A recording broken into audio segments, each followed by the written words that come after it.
Hello learners, welcome to Learn On. Learning is on.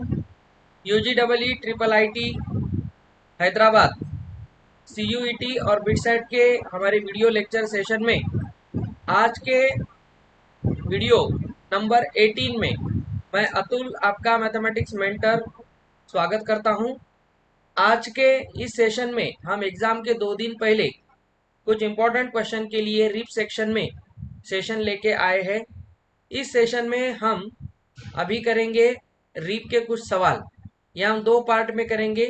इसमें जो बहुत ज़्यादा इम्पोर्टेंट सिलेबस के जो टॉपिक्स है उसके हमने कुछ बेहतरीन सवाल यहाँ पे लिए हैं।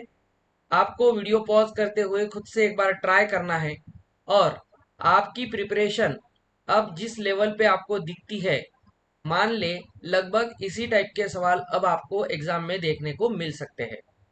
तो चलिए स्टार्ट करते हैं आज का वीडियो, जिसमें हम रीप के लिए कुछ सवाल करेंगे। तो फर्स्ट क्वेश्चन है स्क्रीन पे आपके सामने। देखिए ये जो सवाल है ये क्रिप्ट अरिथमेटिक से है। बच्चों को मैंने पिछले एक वीडियो में क्रिप्ट अरिथमेटिक के सवाल करने का अप्रोच बताया था, कुछ रूल्स बताए थे। अगर आप ये वीडियो पहली बार देख रहे हो तो सबसे पहले जाके आपको हमारा वीडियो 2024 के प्लेलिस्ट से देखना है, जिसमें हमने क्रिप्ट अरिथमेटिक के लिए पूरे रूल्स बता दिए हैं और कुछ सवाल भी करके दिखाए थे। अब अगर आपने वो अच्छी तरह से समझ लिया है तो ये सवाल आप कर सकते हो। जैसे हमसे कहा है find the value of t plus E plus N if 1 + 1 + 1 + 1 is equal to 10। अब देखिए इस सवाल में हमसे कहा है ओ एन ई। देखिए ओ एन ई, फिर ओ एन ई है, ऐसा हमें 4 बार ओ एन ई दिया है, 4 बार। और इन सब का जो एडिशन है, ये सब एडिशन प्रॉब्लम है, ये हमें दिए हैं टी ई एन। अब देखिए पिछले अगर रूल्स आपको अच्छी तरह से पता है तो आप इस सवाल को कुछ 1 से 2 मिनट के अंदर सॉल्व कर सकते हो। लगभग आपको 2 मिनट हर एक सवाल के लिए मिलते हैं, तो ये सवाल भी 2 मिनट में बन जाएगा।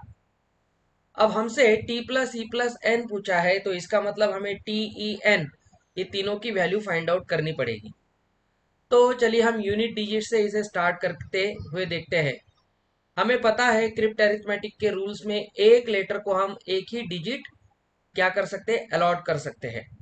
तो यहाँ पे मान लिया अगर हम ई को 1 मानते हैं, आपको एरर और ट्राई इस तरह से ही जाना है। मान ले अगर ई को हम 1 मानते हैं, ई को अगर हम 1 अलॉट करते हैं, तो ये पूरे डिजिट क्या बनेंगे, 1 1 1 1। इसका मतलब यहाँ पे 1 + 1 + 1 + 1 बनता है 4। तो यहाँ से हमें दिखता है n की वैल्यू 4 बनेगी। अगर n 4 है तो यहाँ पे हमें 4 टाइम्स लेना पड़ेगा। देखिए आराम से देखिए, मैं आपको पूरी तरह से ये समझा दूंगा। अब यहाँ से क्या होता है, 4 अगर हम लेते हैं 4 टाइम्स तो यहाँ से मिलेगा 16। मतलब 16 में 6 यहाँ ई के लिए अलॉट होगा और 1 कैरी बनेगा। मैंने जो ऊपर लिखा हुआ 1 है वो कैरी 1 है। अब देखिए यहाँ पे एक प्रॉब्लम हो गया है। ई की वैल्यू हमने 1 लेते हुए इसे सॉल्व किया और अब यहाँ ई की वैल्यू 6 आ रही है। हमें रूल्स में क्लियरली बताया है कि एक डिजिट को अगर एक लेटर को अगर हम कोई एक डिजिट अलॉट कर देते हैं तो पूरे सवाल में उसका वही डिजिट चलेगा। तो इसके हिसाब से देखा जाए तो ई को अगर हम 1 मानते हैं तो इधर भी ई 1 ही आना चाहिए था, लेकिन यहाँ पे वो 6 आ रहा है। तो यहाँ से हमें एक बात पता चलती है कि ई को तो हम 1 नहीं ले सकते हैं, तो ई कैनॉट बी टेकन 1। क्लियर है, मैंने आपको नॉन एग्जाम्पल लेके दिखाया। इसके बाद हम ई को 2 मानते हुए चलते हैं। आराम से समझ लीजिए, इसके बाद का जो प्रॉब्लम है वो मैंने पिछले वीडियो में आपको होमवर्क के लिए दिया था, सेंड प्लस मोर प्लस मनी। मुझे लगता है वो आपको खुद से एक बार और ट्राई करना चाहिए। अब ई को अगर हम 2 लेते हैं तो देखिए यहाँ से 2 2 2 2, मतलब n की वैल्यू बनेगी 8। ठीक है, हम ई को अगर 2 अलॉट करते हैं तो n बनेगा 8। तो यहाँ पे आपको 8 लेना है 4 टाइम्स, क्योंकि n को हमने 8 अब यहाँ पे माना है। तो 8 4 जा 32 आता है, इसका मतलब e की वैल्यू यहाँ पे 2 आ रही है। इस स्टेप तक हमारा ये सवाल सही है। क्यों? क्योंकि हमने यहाँ e को 2 मानते हुए स्टार्ट किया था, और यहाँ पे ये अगर हम सॉल्व करते हैं तो यहाँ भी e की वैल्यू 2 ही आ रही है, मतलब हम e को अब आगे 2 ले सकते हैं। अब कहीं भी e 2 नहीं है या e दिखाई नहीं देता है लास्ट कॉलम में, तो यहाँ पे e को हम आराम से 2 मान सकते हैं। तो e हमारा फिक्स हो गया। देखिए स्टेप बाय स्टेप समझिए। और हमें पता है कि हर एक लेटर 0 से 9 के बीच का ही डिजिट लेगा, मतलब यहाँ ई या टी या एन कोई भी जो लेटर है वो 2 डिजिट लेटर तो नहीं बनेगा। और ये भी पता है 3, यहाँ पे हम देखते हैं तो कैरी कितना आ सकता है। अगर 4 रोज है तो हमें पता है 4 रोज में कैरी मैक्सिमम कितना आ सकता है। अगर ये हर एक डिजिट 9 होगा तो 9 4 जा 36 बनते हुए कैरी 3 बनेगा। आपको ये बात मैंने लास्ट वीडियो में बताई थी कि अगर 4 डिजिट का नंबर हो तो मैक्सिमम कैरी 3 होता है। 3 डिजिट के नंबर में कैरी 2 होता है, और 2 रो वाले डिजिट में जो कैरी है वो हमेशा 1 होता है। लेकिन यहाँ पे आपको दिखाई दे रहा है कि जो टी है वो ओ के नीचे लिखा है, मतलब टी कैरी तो नहीं है, कैरी से तो नहीं आया है। अगर ये कैरी से आता तो ये 4 डिजिट वाला लेटर बन जाता, लेकिन ये 3 डिजिट का सम 3 डिजिट ही आ रहा है, मतलब यहाँ पे टी कैरी से नहीं आया है। इसका मतलब यहाँ पे टी 3 तो अभी नहीं है, अभी तो नहीं है। देखिए तो यहाँ से n 32, ये 2, और इधर ये 3 जो है मैं यहाँ पे लिखता हूँ, ये 3 यहाँ पे कैरी आ गया। अब अगर 3 कैरी है तो हम ओ को क्या ले सकते हैं? अब ओ को लेने के लिए हम 1 भी ले सकते हैं, क्योंकि हमने ई को 1 दिया था वो रिजेक्ट हो गया। तो मान ले अगर हम ओ को 1 लेके देखते हैं तो ये 1 2 3 4 बनेगा, और 4 और 3 की वैल्यू इधर 7 बनेगी। ठीक है, तो टी को हम अगर 7 मानते हैं, ओ को अगर हम 2 1 लेते हैं तो यहाँ से 1 1 1 1 4 और ऊपर का कैरी 3, इस तरह से टी की वैल्यू बनेगी 7। और ये तो पॉसिबल है, कोई प्रॉब्लम नहीं। तो यहाँ हमने इस कोड को क्रैक कर लिया है।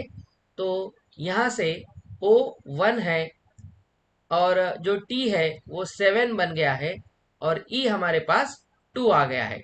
तो ये पूरे हमने यहाँ पे डिकोड कर लिए। तो यहाँ से हमें कोई नंबर लेने की कोई ज़रूरत नहीं है, क्योंकि हमसे T plus E plus N पूछा है। तो फाइनली आप T plus E plus N इसे लीजिए और उसे अलॉटेड डिजिट्स दे दीजिए। टी 7 है, ई 2 है, और एन 8 है।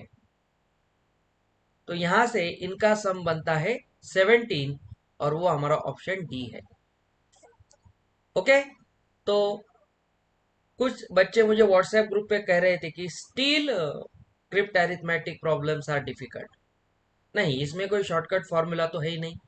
आपको ट्राई करते हुए एक एक डिजिट रखते हुए सॉल्व करना पड़ेगा, वो तो करना ही पड़ेगा। अब लगभग मैंने इसे 6-7 मिनट लेके ट्राई किया है, होने वाला है। आपको खुद से सोच के करना है तो थोड़ा स्पीड बनानी पड़ेगी, जिससे ये सवाल आपका 2 मिनट में बन जाए। मान ले ये 2 मिनट में नहीं 4 मिनट में बनेगा, तो दूसरा कोई पीसीएम का सवाल आपका 2 मिनट के अंदर बन जाएगा। तो आप बचा हुआ समय इसे दे सकते हो। तो यहाँ से आई थिंक आपको ये क्लियर हो गया होगा। इसके बाद जो नेक्स्ट सवाल है क्रिप्ट अरिथमेटिक का, मैंने जानबूझ के इस पीडीएफ में रखा है, वो आपको फिर से ट्राई करना है। Send plus more is equal to money, ये ओके। तो चलिए, ये जो नेक्स्ट सवाल है send plus more is equal to money, ये आपको करना ही पड़ेगा। इसके लिए मैं एक छोटी सी हिंट दे देता हूं। हिंट तो आप सबको पता है क्या होने हो सकती है। हिंट तो ये देखिए, ये 4 डिजिट के नंबर्स को हमने ऐड किया है कि नहीं? यस। और इसका आंसर 5 डिजिट आया है। 2 रोज वाले में कैरी आता है मैक्सिमम 1, और एम इस रो से हट गया है, मतलब आप यहाँ m को 1 लेते हुए स्टार्ट कीजिए। ये m यहाँ पे 1 हो गया, तो यहाँ पे भी 1 होगा। अब 1 बाय 1 आप एक एक डिजिट देते हुए ट्राई करना है किसी एक डिजिट को अलग अलग किसी लेटर्स के साथ ना जोड़ा जाए। इसे आप जरूर ट्राई कीजिए, ये आपको आना ही चाहिए। अगर मैं सभी सॉल्यूशन बता दूंगा तो आप ओरिजिनल एग्जाम में क्या सोचोगे, तो सोचना जरूरी है। आगे बढ़ते हैं। देखिए, बहुत कम सवाल है लेकिन बहुत इंपॉर्टेंट सवाल है।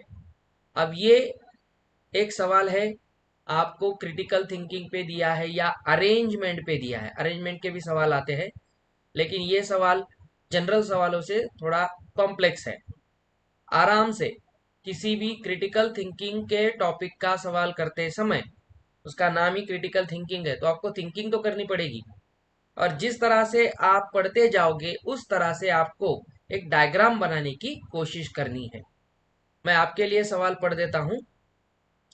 तो सवाल हमसे कहता है 11 students A B C D E F G H I J and K are sitting in a row. देखिए, ये रो वाला सवाल है।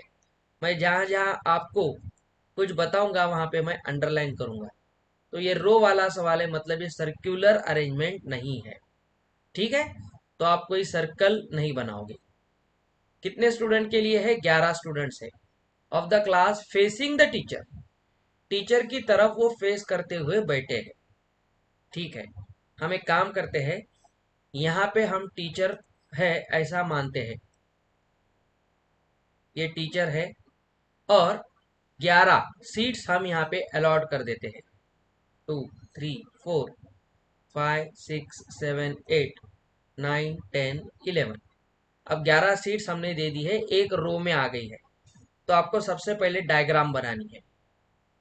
अब आराम से एक एक चीज को पढ़ते हुए उसको प्लेस अलॉट कीजिए। जैसे D, who is to the immediate left of F. अब आपको एक बात ध्यान में रखनी है, आप टीचर की तरफ फेस करते हुए बैठे हो, तो मान ले ये आपका फेस है, तो ये हाथ हो गए, तो ये आपकी लेफ्ट और राइट, लेफ्ट राइट जो है ये आपकी तरह से देखना पड़ेगा, आपकी तरह से। अगर आप इस पिक्चर को देख रहे हो तो आपका जो लेफ्ट है ये इसका लेफ्ट होगा। जैसे मैथमेटिक्स में हम इस साइड को LHS और इसको RHS बोलते बोलते हैं, वही करना है। ठीक है, तो लेफ्ट और राइट की तरह हम इसे यूज करेंगे। टीचर की तरफ ये फेस करते हुए बैठे हैं। तो मुझे लगता है एक बार वीडियो पॉज कीजिए और खुद से ट्राई कीजिए। ओके, आपने कर लिया होगा, तो चलिए हम कंटिन्यू करते हैं। अब देखिए सवाल क्या कहता है। डी जो है, चलिए इसे अलग कलर से देखते हैं तो आपको क्लियर होगा। डी जो है वो है immediate left of F, is second to the right of C. अब देखिए, यहाँ पे हमसे ये कहा है कि जो डी है वो एफ के लेफ्ट में बैठा है। ओके, लेफ्ट में बैठा है। और who is the immediate left of F is second to the right of C. Right of C मतलब ये जो एफ है ये सी के राइट में बैठा है और सेकंड पोजीशन पे बैठा है। और डी एफ के इमीडिएट लेफ्ट में बैठा है। इमीडिएट लेफ्ट का मतलब है एफ और डी के बीच में कोई नहीं है। ठीक है, उसके बाद हम पूरा सवाल पढ़ेंगे जिससे हमें एफ की पोजीशन का अंदाज लगेगा। A is second to the right of E, who is at one of the ends. देखिए, ए जो है वो ई के राइट में बैठा है, जो ई एक एंड पे है। अब ये या ये कोई एक एंड हो सकता है। ठीक है, तो हमसे ये भी कहा गया कि A is second to right of E, who is at one of the ends. J is the immediate neighbour of A and B. J जो है वो ए और बी का इमीडिएट नेबर है। इमीडिएट नेबर का मतलब है वो ए का भी नेबर है, बी का भी नेबर है। दोनों का नेबर ही होना चाहिए ना। अगर वो दोनों से, मान ले अगर हम इस तरह से कहते हैं कि जे जो है, ए बी इधर लिख लिए हमने और जे इधर लिख लिया, तो जे तो नेबर हो जाएगा बी का, लेकिन ए का वो नेबर नहीं बन पाएगा। वो दोनों का इमीडिएट नेबर है। इसका मतलब क्या है कि जे नाम का जो स्टूडेंट है वो ए और बी के बीच में होना चाहिए। ठीक है। और ए कहाँ था? सेकंड था राइट ऑफ ए। ठीक है। और सी कहाँ था? सी, ठीक है। ई कहाँ था? किसी एक एंड पे था। तो हम एक काम करते हैं, हम यहाँ पे ई को रख देते हैं। ठीक है। अब देखिए, एफ के बारे में ज्यादा कुछ बताया नहीं है, तो यहां से मुझे तो दिखता है एफ यहां आएगा, और एफ के इमीडिएट लेफ्ट में डी है, मतलब यहाँ पे डी आएगा। ये लेफ्ट है, इधर है लेफ्ट, ध्यान में रखना है। और इधर चलेंगे राइट, ये करते हुए चलना है। आप इसे देखते समय आपका जो लेफ्ट होगा वही यहाँ पे लेफ्ट होगा। अब हमसे क्या कहा था? देखिए, D who is the immediate left of F is second to the right of C. अब ये सी के राइट में सेकेंड होना चाहिए। ठीक है। तो यहाँ अगर सी हम लिखे तो सी का राइट तो इधर बनेगा, और उसके सेकेंड में राइट में आना चाहिए। सेकेंड में आया क्या? देखिए, यस, दिख तो रहा है, क्योंकि यहाँ पे 1 और 2 ऐसा सेकेंड ही आ रहा है। किसके? एफ है सी के राइट में सेकेंड पोजीशन में, तो मुझे यहाँ सी दिखाई दे रहा है। A is the second to the right of E, और ई यहाँ है तो मुझे लगता है ए यहाँ पे आएगा। J is the immediate neighbour of B, और एंड ए मतलब बी इधर होगा। अभी हमने इसके बारे में बात की थी, तो यहाँ पे जे बनेगा। ठीक है। अब क्या है? देखिए, and third to the left of G, H is to the immediate left of D. Yes, यहाँ पे एक और इंटरेस्टिंग बात आ गई, ये हमने पढ़ा नहीं था। देखिए, एच जो है वो डी का इमीडिएट लेफ्ट है, तो डी का इमीडिएट लेफ्ट मतलब एच को सी की जगह पे आना पड़ेगा। तो यहाँ पे एच और ये दो छोड़ने के बाद एफ बनेगा, तो सी की पोजीशन इधर आ गई। ओके। और हमसे कहा था ये जो जी है, अब देखिए जी, H is to the immediate left of D and third to the right of I. Okay, इससे पहले हम इसे देखते हैं। J is the immediate neighbour of A and B, ये हमने कर लिया। And third to the left of G, third to the left of G, तो मुझे लगता है सी से पहले जी को आना पड़ेगा। यस, तो यहाँ से 1 2 3, ये देखिए, ये 1, ये 2 और ये 3 आ गया। चलिए, अब हमें क्या कहा गया था? जी के पोजीशन पे आ गया। अब यहाँ पे हमसे ये कहा है H is to the immediate left of D and third to the right of I. H I से थर्ड में राइट में है, तो मतलब यहाँ पे आई बनेगा। और हमारे पास बचा हुआ जो लास्ट लेटर है ए बी सी डी में, ये सब में जो लास्ट है मुझे लगता है वो बच गया है के, तो के को हम ये जगह दे देंगे। तो हमने अब ये पूरे जनों को अरेंज कर लिया है। तो अब हमसे सवाल पूछता है, who is sitting in the middle of the row. अब नंबर तो 11 है, देखिए नंबर 11 है, तो इसका मिडल क्या आएगा? ये हमने 9th स्टैंडर्ड में पढ़ा था मीन मीडियन मोड में। तो ऑड नंबर का मिडल नंबर क्या आता है? n+1/2। ठीक है, मतलब 11+1/2। तो यहाँ से 6 नंबर वाला जो होगा वो मिडल में होगा। हम लेफ्ट से 6 देखते हैं, 1 2 3 4 5 6। अब देखिए, तो मुझे यहाँ पे दिखता है कि ये 5 और ये 5 अगर हम इवनली छोड़ दे तो सबसे बीच में कौन आता है? आई। तो option B is our final answer. समझ में आ गया? यहाँ पे कुछ इंफॉर्मेशन मुझे थोड़ी सी अच्छी नहीं लगी, लेकिन क्योंकि कुछ बातें यहाँ पे हमने ऑक्यूपाई क्लियरली कर ली है।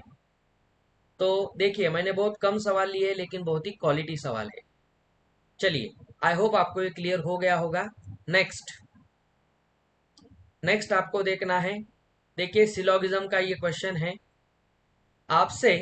सिलोगिज्म के वीडियो में हमने इसकी पूरी थ्योरी डिस्कस की थी।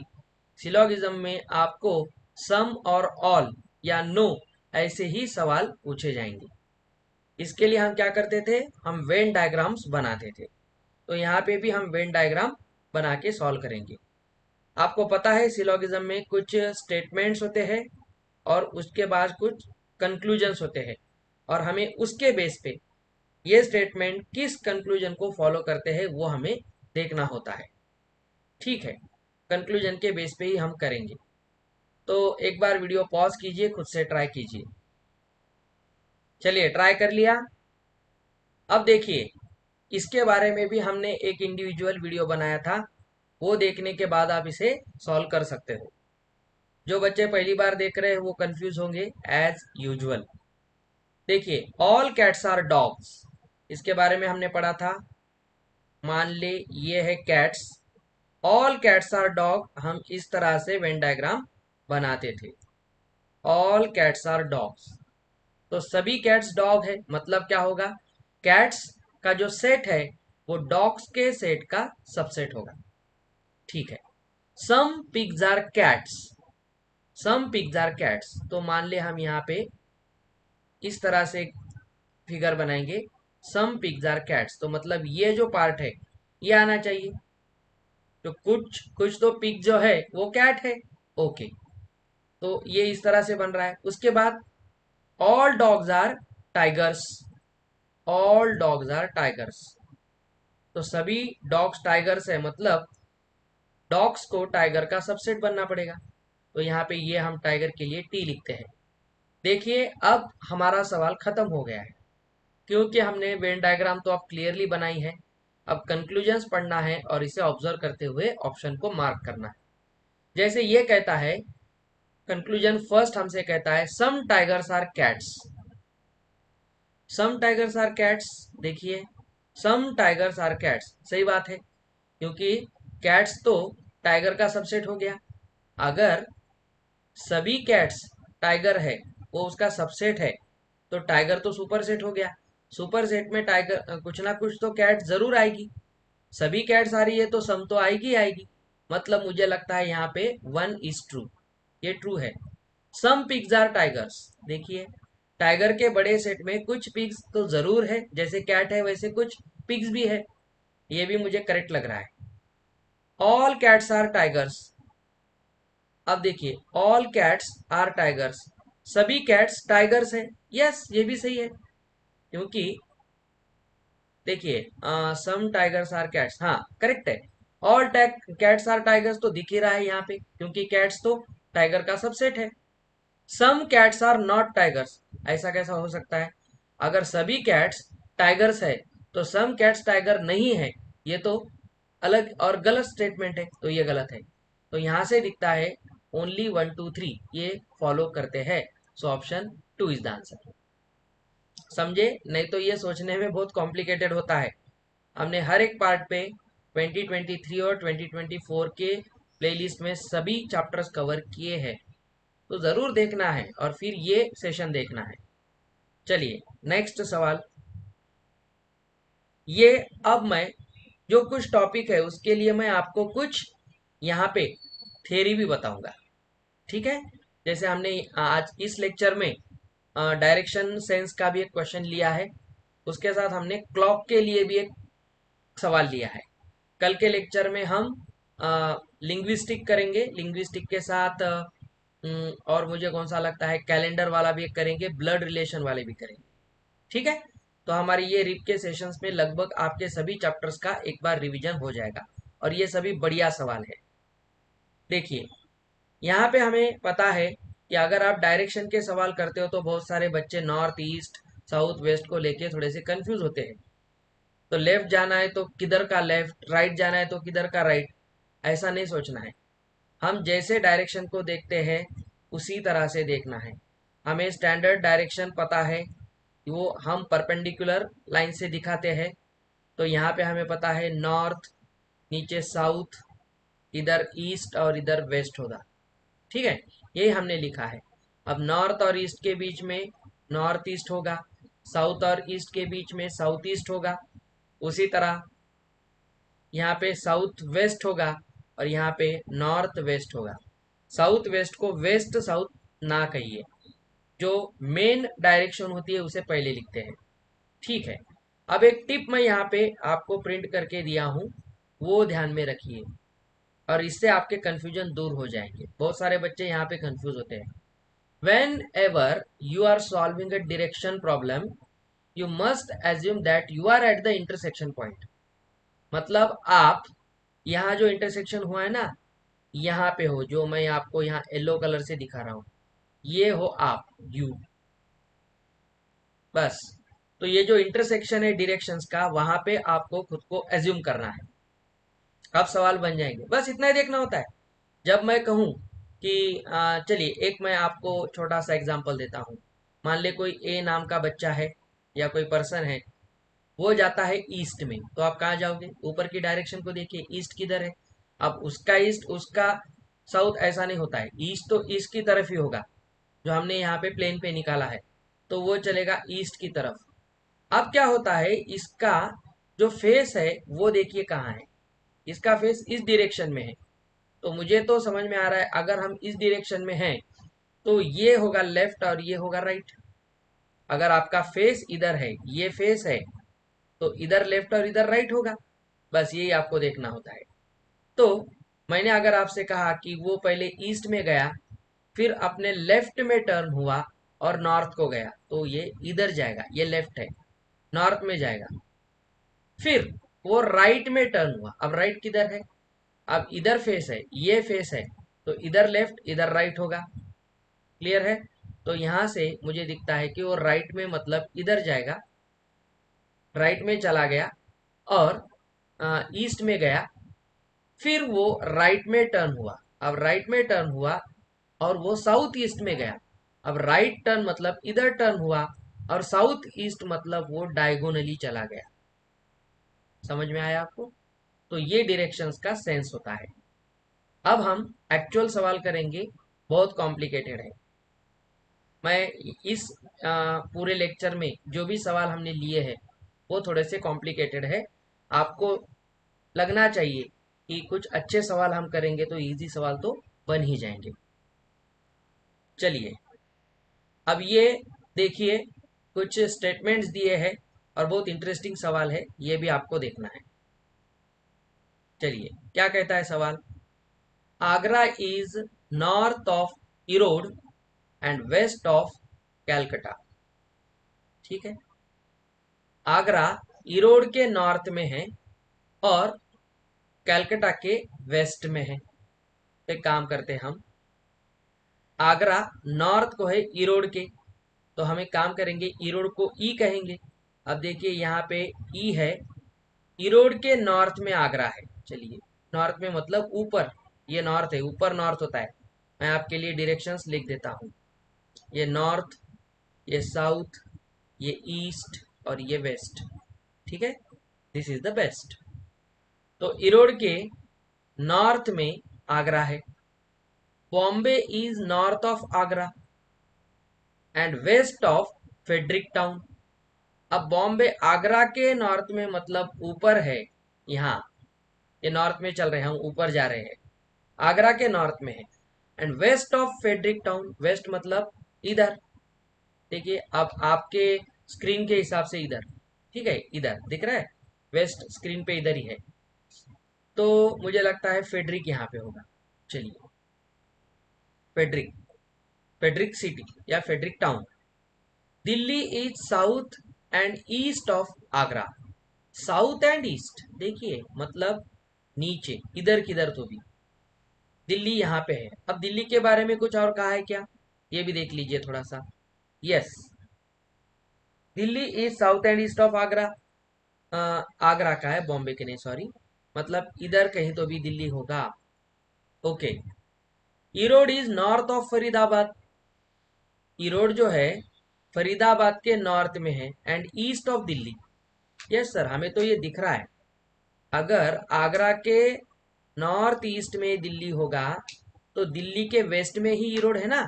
यस, ये वही कह रहा है, ये वही कह रहा है। देखिए, Erode is north of Faridabad and east of Delhi. East of Delhi तो दिख रहा है। अब कहाँ पे? North of Faridabad. तो मुझे लगता है यहाँ पे फरीदाबाद को हम एफ ए कहेंगे, क्योंकि एफ फॉर फेड्रिक हमने ऊपर लिखा है, Friedrich town. Okay, Faridabad is north of Delhi. Yes sir, हमें तो दिख रहा है ये नॉर्थ में ही है, मतलब यफ की जो पोजीशन है ना, ये थोड़ी सी नॉर्थ में, मतलब इधर है। देखिए थोड़ा सा इंटरेस्टिंग है। Faridabad is north of Delhi and west of Agra.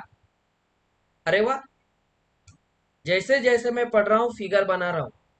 देखिए, अब फरीदाबाद दिल्ली के नॉर्थ में है, मतलब ऊपर है, दिखता है आपको, ऊपर है। और आगरा के वेस्ट में है, आगरा के वेस्ट में और फरीदाबाद के नॉर्थ में, सॉरी दिल्ली के नॉर्थ में और आगरा के वेस्ट में। तो दिल्ली का नॉर्थ, आगरा का वेस्ट, मतलब इधर होगा फरीदाबाद, नॉर्थ ऑफ दिल्ली। एक मिनट, हाँ एक minute. Faridabad is north of Delhi. अरे मैंने फेड्रिक को यहाँ पे कट किया, सॉरी सॉरी सॉरी, एक मिनट। तो अब हम इसे करेंगे और एक बार, यहाँ से एक बार देख लीजिए। Erode is north of Faridabad, Erode is north of Faridabad and east of Delhi, Delhi के ईस्ट में है। Faridabad is north of Delhi. Okay okay, यहाँ पे कुछ इंफॉर्मेशन शायद गलत लग रही है, करते हैं हम इसे पूरा। Faridabad is north of Delhi and west of Agra. तो आगरा के वेस्ट में हम यहाँ को फरीदाबाद दे देते हैं, नॉर्थ में तो आ गया, उसके ऊपर तो जा ही रहा है। Calcutta is south of Faridabad, okay, and west of Delhi. हाँ, ये भी सही है। चलिए इस तरह से हम कुछ इसे बना के देखते हैं। तो Erode is north of Faridabad आना चाहिए। तो यहाँ पे थोड़ा सा कुछ तो भी क्वेश्चन में प्रॉब्लम है, लेकिन हमसे ये कहता है which of the following must be both north and east of Faridabad. Faridabad के नॉर्थ और ईस्ट में होने वाली सिटी कौन सी है। देखिए एक बार हमें इसे फिर से रीड्रॉ करके देखना पड़ेगा। ये सवाल में कुछ तो भी प्रॉब्लम है, इसलिए हमारे ऑप्शन थोड़े से मैच नहीं हो रहे हैं। तो एक बार आप इस सवाल को खुद से ट्राई करके देखिए, या हम इस सवाल को कल के लेक्चर में एक बार थोड़ा सा रीडिजाइन करके देखेंगे। ठीक है, मैं आपको कुछ गलत नहीं पढ़ाना चाहता हूँ, मुझे एक बार ये सवाल अच्छी तरह से देखना पड़ेगा। ठीक है, चलिए नेक्स्ट सवाल, क्लॉक। अब क्लॉक के बारे में आपको कुछ बातें समझ लेनी है। क्लॉक के लिए सिर्फ एक ही फॉर्मूला आपको ध्यान में रखना है। The angle between the hour and minute hand at a given time is given by. हमें पता है कि किसी भी क्लॉक में तो हम क्या करते हैं, एक छोटा सा आर हैंड और एक बड़ा सा मिनट हैंड दिखाते हैं। ठीक है, जो थोड़ा लंबाई में ज़्यादा होता है उसे हम मिनट हैंड कहते हैं। ये दोनों के बीच का एंगल हमें लेना आता है, और ये एंगल हमेशा हम क्या करते हैं, दोनों के बीच का मिनिमम छोटा एंगल लेते हैं, स्मॉलर एंगल लेते हैं। तो एंगल का फॉर्मूला, एंगल थीटा क्या होता है, मॉड ऑफ, क्योंकि हम एंगल को निगेटिव नहीं लेते हैं, 30h माइनस 11m/2। तो h for hours and m bye minutes होता है। ये एक फॉर्मूला से आपके क्लॉक के लगभग सभी सवाल बन जाएंगे। आपसे इस लेवल पे जो सवाल पूछे जाते हैं वो यहीं से आते हैं।